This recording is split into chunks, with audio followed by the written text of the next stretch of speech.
کا سوال ہے کہ جب میں نماز پڑھ رہی ہوتی ہوں اگر اس وقت کوئی دروازہ کھٹکھٹائے یا فون کی گھنٹی بجائے یا 4 ماہ کا بچہ رونا شروع کرے تو کیا 4 ماہ کی رہے گا بچہ بہت اچھا. تو کیا میں نماز چھوڑ کر ان باتوں کا جواب دے سکتی ہوں یا نماز کو جاری رکھوں؟ نماز میں انہماک ضروری ہے، اور اگر ایسا شور ہو جو پیچھے نہ چھوڑے تو اس شور کو بند کرنا لازم ہے، ورنہ نماز کا مقصد ختم ہو جاتا ہے.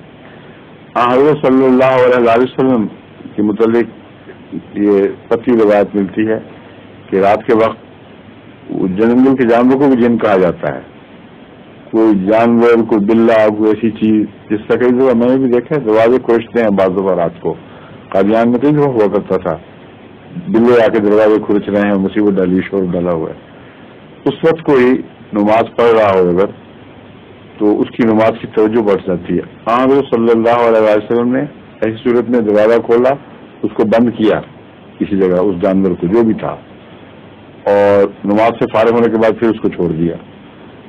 تو یہ جو مسئلہ ہے کہ نماز جاری رہی یا نہیں، رسول اللہ علیہ وسلم کی جو جاری رہی تھی، کیونکہ مجھے یاد نہیں کہ کوئی ایسا قطعی ذکر ملتا ہو کہ رسول اللہ علیہ وسلم نے نماز توڑی اور پھر نئی سرے سے شروع فرمائی. اسی نماز کی حالت میں اس شور کو بند کیا، واپس آ کر نماز جاری رکھی. تو ایک ادنا سا جو توقف پڑتا ہے عبادت کی حفاظت کی خاطر، وہ رسول اللہ علیہ وسلم کے ذات کا جہاں تک تعلق ہے اس میں تو ہمیں یہی نظر آتا ہے کہ آپ نے نئی نماز نہیں پڑھی.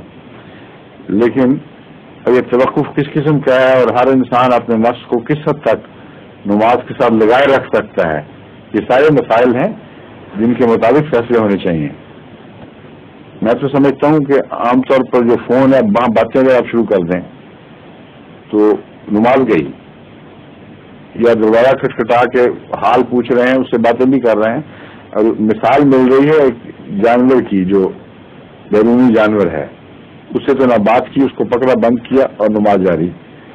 لیکن جہاں دروازے کھٹکھٹائے جا رہے ہیں، جب بچہ بہلایا جا رہا ہے اٹھا کے اس کی منہ میں کچھ چیزیں دی جا رہی ہیں، میرا ذاتی رجحان یہ کہ نماز قائم نہیں رہے گی. اس لیے شور کی وجہ ختم کر کے اثر نو نماز پڑھیں.